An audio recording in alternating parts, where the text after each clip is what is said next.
A notícia do jornalista Lauro Jardim ele a deu agora no domingo, ontem, dia 31, no Globo.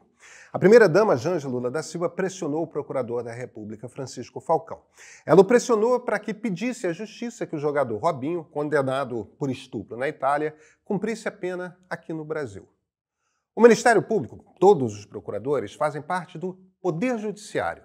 Respondem ao Procurador-Geral da República. São propositalmente independentes dos poderes executivo e legislativo. Por quê? Bem, porque alguém precisa ser o advogado da sociedade. Tanto o executivo quanto o legislativo podem estar entre aqueles que causam algum tipo de dano aos seus interesses, aos nossos. Não são só eles, claro. Empresas privadas também podem ser processadas pelo Ministério Público, pessoas podem. Mas o fato é que o MP não responde a ninguém. Ninguém no executivo pressiona procurador. Isso não existe, não se faz. É violar com gravidade a linha que divide os três poderes independentes. Isso é coisa de gente truculenta, gente que não tem qualquer cuidado com a institucionalidade, que não entende qual o lugar de qualquer um. Pressionar procurador da República é uma agressão à essência, à natureza da democracia. Esse cargo, primeira-dama, ele não é um cargo que existe oficialmente. Primeira-dama não ganha salário, tudo que ela faz é voluntário. Não se trata de um cargo administrativo de governo. Ainda assim, ele tem alguma institucionalidade. Os trabalhos que primeiras-damas costumam tocar, eles usam verbas públicas. O motivo é que a ação é vista como uma extensão das ações de quem está na presidência da República. Não é assim só no Brasil, não, tá? É assim nos Estados Unidos, é assim na Argentina, em nossos vizinhos em geral, nas repúblicas em geral, as democráticas. Os americanos dão equipes inteiras às primeiras-damas, com o chefe de gabinete, assistentes executivos, equipe de assessoria de imprensa, tudo, time. Mas é por isso tudo mesmo que quando um procurador recebe uma ligação da primeira-dama, quando qualquer um recebe uma ligação da primeira-dama, essa ligação é como se fosse do próprio presidente da República. Ou seja, Janja fez saber a um procurador que ela desejava que seu ponto de vista sobre o caso Robinho seguisse numa linha específica. O que esse procurador ouve? É pressão direta da presidência da República. É saber que se seguir um determinado caminho, terá portas abertas no Palácio do Planalto. Mas se seguir outro caminho, aí poderá se ver com problemas. Na essência, ali na raiz, lá atrás, quando Montesquieu desenhou essa ideia de separação entre os três poderes, esse era exatamente o problema que ele queria resolver. Impedir que esse tipo de pressão funcionasse, dando independência aos poderes. Sabe o que é pior? Seguindo o que já é tradição do MP brasileiro, Janja pressionou por nada. O procurador Francisco Falcão ele já ia pedir para que Robinho cumprisse a pena no Brasil. Se a primeira-dama tivesse agido com mais delicadeza, poderia instruir alguém a descobrir qual era a inclinação dele. Nós, jornalistas, conhecemos, a gente consegue esse tipo de notícia. Ela certamente conhece alguém que, você sabe, né? Que conseguiria o cheiro do encaminhamento sem que seu nome precisasse chegar de cara. Mas não, ela quis fazer um gesto de força, por fazer, por nada, e fez.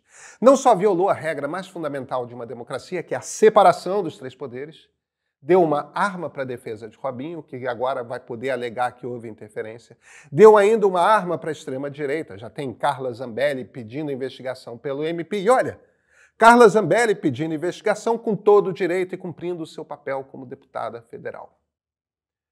Há mais de ano que a turma bolsonarista vem atacando Janja por sua atuação política. O problema deles é misoginia. Só que Janja está no jogo de disputa de poder palaciano. Faz parte, política é assim. Só que este é um jogo que se joga direito ou então se leva à rasteira. É um jogo para quem se preocupa com democracia, no qual há regras fundamentais de se seguir. Janja já atropelou a mais importante dessas regras. Nunca é bom quando gente perto demais da presidência atropela as instituições no exercício de poder. Quando faz isso por nada, o sinal é de que é um exercício de poder para lembrar quem tem poder.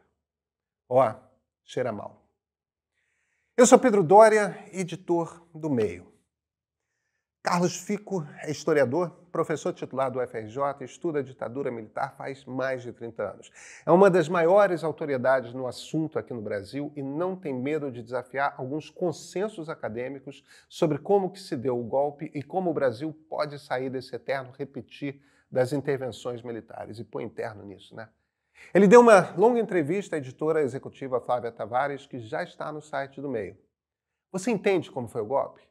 Estamos no seu aniversário redondo de 60 anos. Começou em 31 de março, acaba em 2 de abril. Todo assinante premium do Meio tem acesso à entrevista. E, ó, não custa quase nada. É o preço de um chopp. Pensa nesse como um brinde à democracia. Esse é o ponto de partida.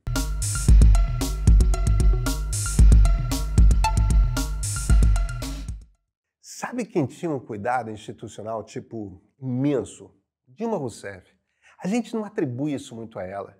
Dilma foi uma presidente tão incompetente politicamente, conduziu a administração do Brasil tão mal num período tão difícil, que suas qualidades são esquecidas até dentro do PT. Mas vejam só, nos piores momentos da Operação Lava Jato, todo mundo e mais alguém batia a porta do seu gabinete. O que Dilma foi pressionada para interferir na Polícia Federal, no Ministério Público, só os mármores do Planalto se lembram. E nem com ela, nem com seu ministro da Justiça, José Eduardo Cardoso, houve abertura. O pior nesse caso é que a Polícia Federal responde ao ministro da Justiça e, portanto, responde à presidência da República. Vocês vão lembrar, sabe aquela fatídica reunião do Bolsonaro, gravada em vídeo, na qual ele diz que vai mexer onde for preciso na Polícia Federal para ninguém mexer com a família dele ou com seus amigos? Pois é. Dilma foi exatamente o contrário disso durante a Lava Jato. Não houve interferência. Os limites institucionais foram seguidos estritamente. Dilma sofreu um impeachment, gente. E esse foi um dos principais motivos que levaram o Centrão querer botar Michel Temer na presidência. Botar alguém lá que iria usar o poder da presidência para tentar segurar as rédeas da Lava Jato. Ele conseguiu, já estava no fim. Não deu para segurar tudo.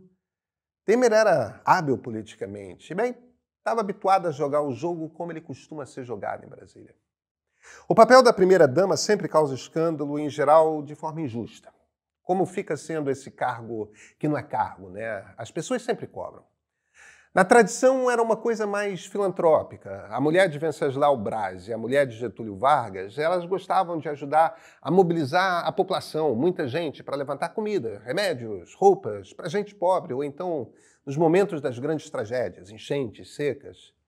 A primeira-dama que mudou de fato esse comportamento foi Dona Ruth Cardoso. Ela própria era uma antropóloga importante, então entendia a sociedade de uma forma muito distinta, mais com uma lógica da ciência do que da caridade. Decidiu botar de pé um programa fundamental, o Comunidade Solidária, que era técnico. Se organizava em cima de programas que já existiam nos ministérios, tentava reorganizar esses programas. O que veio a ser o Bolsa Família nasceu dali, daquela máquina de organizar a política social do governo. Dona Ruth, nesse sentido, foi uma primeira-dama muito política, mas política no sentido da ação por políticas públicas bastante específicas. Fez um trabalho impecável. E quando Fernando Henrique deixou a presidência da República, a gente não fala isso o suficiente, tá? Mas uma das obras mais importantes do seu governo aconteceu por conta não dele, mas dela. Uma das obras que está aí, viva até hoje, é o embrião do programa social mais importante da nova República. O que Dona Ruth, em essência, fez foi tirar o assistencialismo de um lugar e botar ali programas de transferência de renda diretas. O papel político de qualquer primeira-dama é legítimo. A República pede muito, demais, dos parceiros de quem elegemos presidente. Precisam abandonar suas carreiras porque as chances de conflito são imensas. E porque, com frequência, é do jogo da política que os casais estejam presentes em jantares, em encontros, em funções diplomáticas, em toda sorte de momento, aí o marido ou a mulher de presidentes precisam dedicar sua agenda a estar do lado de quem se elegeu.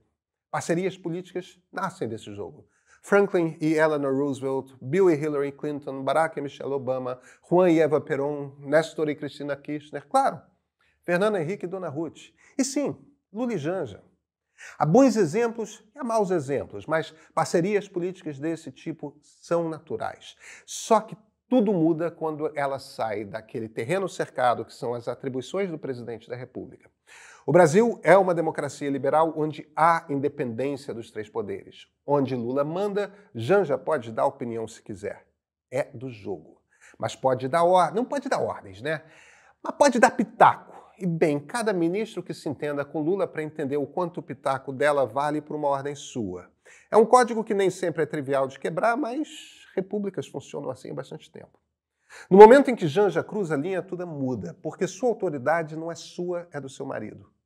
Ele foi eleito presidente da República, não ela. Se alguém se sente pressionado por ela, não é dela que vem a pressão, é dele. A presidência quis pressionar um procurador da República. Se não está claro, é hora de ficar, tá? É muito grave.